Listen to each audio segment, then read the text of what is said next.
Hi viewers, welcome to our channel. ప్రస్తుతం మనతో పాటు భరద్వాజ్ గారు సీనియర్ జర్నలిస్ట్ ఉన్నారు. వారితో ఒకసారి మాట్లాడదాం. సార్ నమస్కారం సార్. నమస్తే అండి.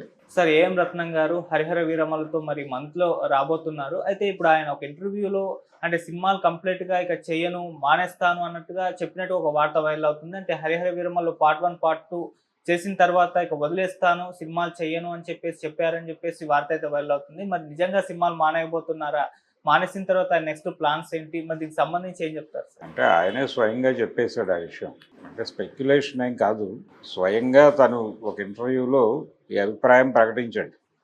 ఆయన ఏమంటాడంటే, పవన్ కళ్యాణ్‌ని ముఖ్యమంత్రిగా చూసే వరకు ఆయనతో ఉండి ప్రయాణం చేసి ఆయన్ని ఆ స్థానంలో నిలబెట్టడానికి నా వంతు కృషి నేను చేస్తాను అన్న పద్ధతిలో చెప్పాడాయన. చెప్తూ ఆల్రెడీ ఆ సమయం ఆసన్నమవుతోంది అన్నాడాయన. ఓకే. నిజానికి గత ఎన్నికల్లో అంటే 24 ఎన్నికల సందర్భంగా జనసేన పార్టీకి సంబంధించిన ప్రచార వ్యవహారాల్లో ఏఎం రత్నం గారు గణనీయమైనటువంటి పాత్ర నిర్వహించడం అందరికీ తెలుసు.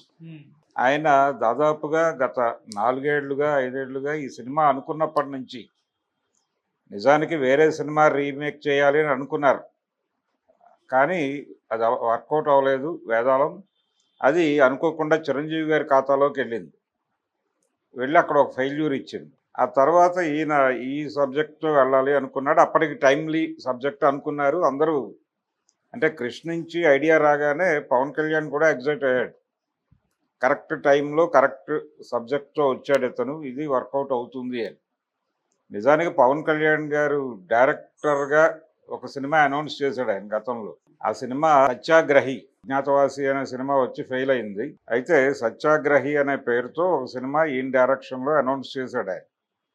అనౌన్స్ చేశాడు కానీ అది అనౌన్స్మెంట్ వరకే పరిమితమైంది, ముందుకు వెళ్ళలేదు.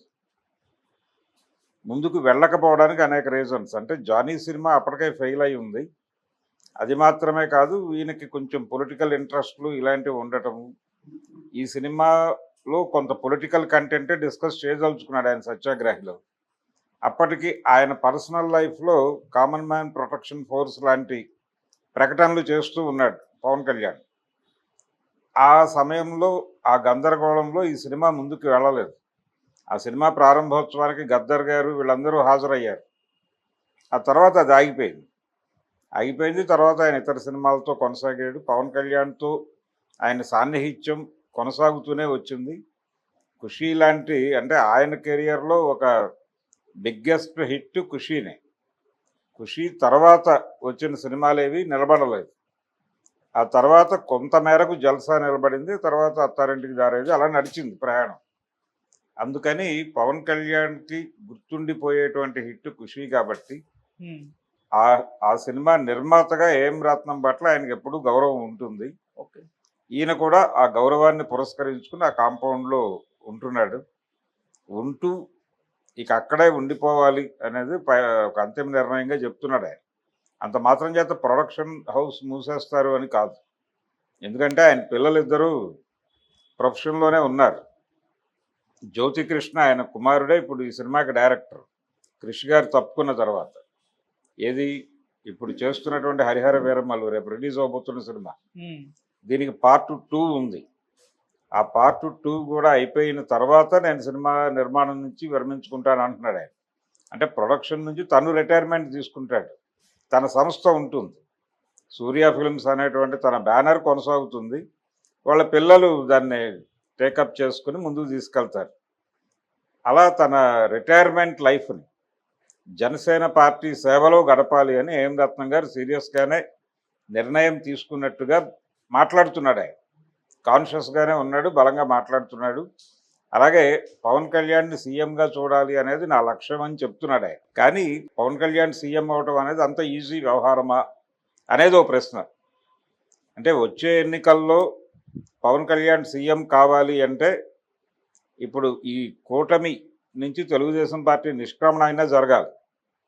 లేదు, చంద్రబాబు ఈ ప్రతిపాదనని అంగీకరించి పవన్ కళ్యాణ్ని ముఖ్యమంత్రిగా యాక్సెప్ట్ చేసి పవన్ కళ్యాణ్ సారథ్యంలో నడిచేటువంటి ప్రభుత్వంలో తెలుగుదేశం భాగస్వామ్యం పంచుకుంటుంది అంటే పవన్ కళ్యాణ్ ముఖ్యమంత్రిగా, లోకేష్ ఉప ముఖ్యమంత్రిగా, ఒకవేళ వచ్చే ఎన్నికలకు చంద్రబాబు నాయుడు గారు వయసు రీత్యా రిటైర్మెంట్ ప్రకటిస్తే నిజానికి మొన్న జరిగినటువంటి మహానాడులోనే నాయకత్వ మార్పు చాలామంది ఊహించారు, కానీ అది జరగల. అంటే ప్రస్తుతం ఇంకా సమయం రాలేదు, ఆగుదామని ఆపినట్టున్నాడు ఆయన. ఇంకా ఎన్నికలకు టైం ఉంది కదా, కొంచెం గ్యాప్ తీసుకుందామని అనుకుని ఉండొచ్చు.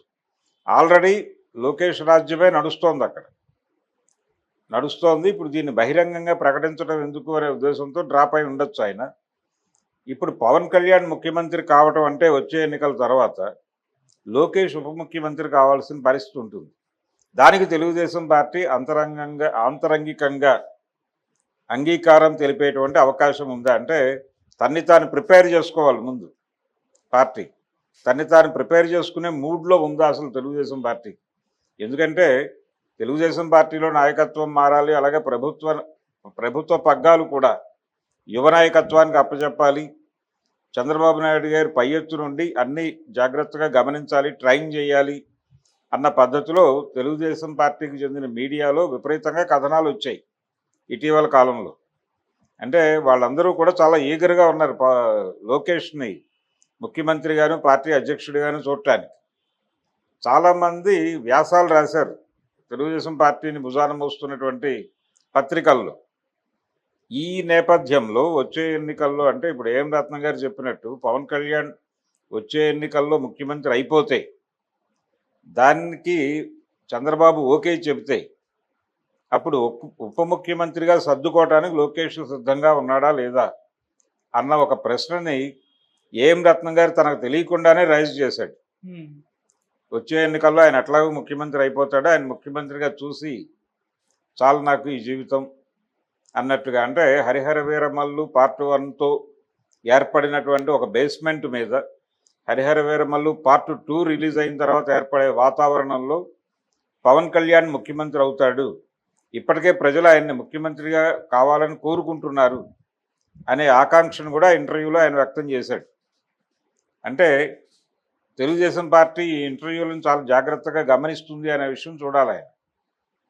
తన ఇంటర్వ్యూల ద్వారా కూటమిలో లేనిపోని అనుమానాలు కలిగించేటువంటి ఒక అనుకోని ప్రమాదాన్ని ఆయన క్రియేట్ చేశాడు ఆయన ఇంటర్వ్యూలో, ఆయనకు తెలియకుండానే. అంటే ఏమాత్రము అంటే కాన్షియస్గా లేడు ఆయన. అంటే ఆయనకు ఒక డెసిషన్ ఉంది, అదేంటంటే పొలిటికల్ లైన్లో జనసేనతోనే కొనసాగుదాంలే, అంటే ఇదే హీరోతో కొనసాగుదాం అని ప్రిపేర్ అయ్యాడు. 2 సినిమాలు రిలీజ్ కావటం అనేది ఆయనకు ప్రాథమికమైనటువంటి గోల్.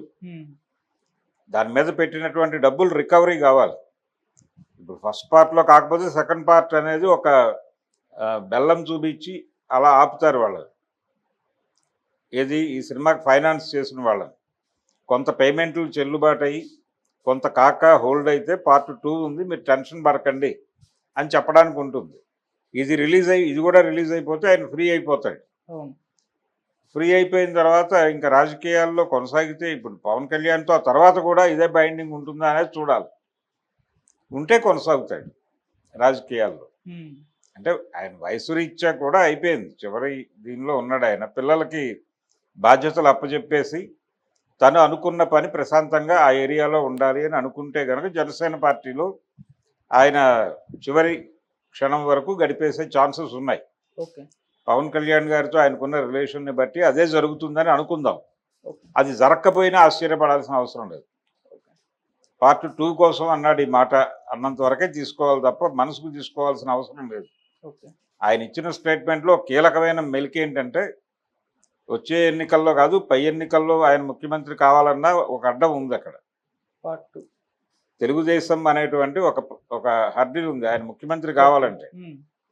ఆ హర్డిల్తో ఎలా డీల్ చేస్తారు అనేది పొలిటికల్గా ఒక క్లారిటీ లేకుండా పవన్ కళ్యాణ్ని ముఖ్యమంత్రిగా చూడాలనుకుంటున్నాము అనే కోరికని అలా ఓపెన్గా పెట్టేస్తే లేనిపోని రాజకీయ ఇబ్బందులు వచ్చేటువంటి ప్రమాదం అయితే ఉంది. దాన్ని రత్నం గారు కొంచెం దృష్టిలో పెట్టుకుని మాట్లాడాలి. కానీ సార్ ఇక్కడ పార్ట్ 2 అయిన తర్వాత అని చెప్పారు, అయితే పార్ట్ 2 ఉంటుందా లేదన్న ఒక కన్ఫ్యూజన్ అయితే ఇప్పటికి కూడా ఉంది. ఎందుకంటే పార్ట్ 1కి ఇంత టైం పట్టింది, ఇప్పుడు పవన్ కళ్యాణ్ గారు పొలిటికల్గా ఫుల్ బిజీ అయిపోయారు, పార్ట్ 2కి అంత టైం ఇస్తారా, షూటింగ్ కంప్లీట్ అయిపోతుందా అన్న సందేహాలు చాలా మందిలో ఉన్నాయి సార్. మరి అది ఎప్పుడయ్యే అవకాశం ఉందంటారు సార్? అంటే పవన్ కళ్యాణ్ గారు సినిమాలు చేయట్లేదు, పరిపాలనలో ఆయన కీలకంగా వ్యవహరిస్తున్నటువంటి దాఖలాలు కనిపించడం లేదు, వారు ఏం చేస్తున్నారు అనేది ఒక మిస్టరీ. అయితే ఇక్కడ ఇంకో మిస్టరీ ఏంటంటే ఆయన ఆరోగ్య పరిస్థితి ఏమిటి, తరచూ ఆయన అనారోగ్యం పాలవుతున్నాడు. ఇలా 100 సందేహాలు ఉన్నాయి. అయినప్పటికీ ఆయన ప్రస్తుతం యాక్టివ్గా సినిమాలు కంప్లీట్ చేస్తాను, ఏది ఉస్తాద్ భగత్ సింగ్తో సహా కంప్లీట్ చేస్తాను అంటున్నాడు. ఆయన కంప్లీట్ చేసే మూడ్లో ఉన్నాను నేను అని ఓజీ డేట్ అనౌన్స్ చేశారు ఆల్రెడీ. సెప్టెంబర్ 25 ఏదో డేట్ వచ్చేసింది బయట. కాబట్టి ఆ డేట్ని నేను ఆనర్ చేస్తానని చెప్తున్నాడు ఆయన. అది అయిపోయిన తర్వాత ఇమ్మీడియట్గా నేను చేయబోయేది మైత్రి వాళ్ళ ఉస్తాద్ భగత్ సింగ్కే అని చెప్పాడు. వాళ్ళకి హామీ కూడా ఇచ్చాడు. కాబట్టి 3 సినిమాలు చేస్తాడు ఆయన. 3 సినిమాలు అంటే ఇది అయిపోయింది కాబట్టి ఇంకా ఆ రెండు సినిమాలు కంప్లీట్ చేయాల్సిన బాధ్యత ఉంది ఆయనకి, ఏది ఎన్నికల కంటే ముందే. సో సెప్టెంబర్ 25 నుంచి ఈ సంవత్సరాంతానికి ఉస్తాద్ భగత్ సింగ్ తాలూకా యాక్టివిటీ కంప్లీట్ చేసేస్తే ఈ సంవత్సరంతో ఫ్రీ అయిపోతాడు ఆయన. ఫ్రీ అయిపోయిన తర్వాత పార్ట్ 2కి సంబంధించి ఆల్రెడీ కొంత కంటెంట్ ఉంటుంది వీళ్ళ దగ్గర హరిహర వీరమల్లు. ఆ ఉన్న కంటెంట్కి కొత్త కంటెంట్ కొంత జోడించి దానిలో ఆయన పాత్ర తక్కువ ఉండేటట్టు చూసుకుని మళ్ళీ 15 రోజులో 20 రోజులో షూట్ పెట్టుకుని క్లోజ్ చేసేసి సినిమా రిలీజ్ చేసేసుకుని టోటల్గా ఇప్పుడు ఆయన ప్రోగ్రామ్ ఏంటి, దీని మీద చేసినటువంటి అప్పులు దీని మీదే తీర్చి బయటపడాలి. ఆయన బయటపడాలంటే పార్ట్ 1 ఒక్కటే భరించే పరిస్థితి కాదు. దీనికి టాక్ పికప్ అయితే, దానికి కొంచెం రేట్ పికప్ అయితే అప్పుడు కష్టాల్లోంచి బయటపడతాడు ఆయన. ఓకే. ఆ కష్టం నుంచి బయటపడిన తర్వాత రాజకీయాల్లో ఉంటాడా ఊరుతాడా అనేది అప్పటి నిర్ణయం. ఇప్పటికైతే ఆయన పవన్ కళ్యాణ్తో ఉన్నట్టుగా ఒక బాండింగ్ స్టేట్మెంట్గా దీన్ని ఇవ్వాలి అనుకున్నాడు, ఇచ్చాడు అంతవరకే. ఓకే. దీని మీద నిలబడతాడు ఆయన, చివరి వరకు నిలబడాలనేటువంటి కండిషన్ ఉంది. అటువంటి ఆర్గ్యుమెంట్లోకి వెళ్ళటం అనవసరం. ఆయన ప్రస్తుతం ఆ సినిమా రిలీజ్ అయ్యే వరకు ఆ కాంపౌండ్లో ట్రావెల్ అవుతాడు.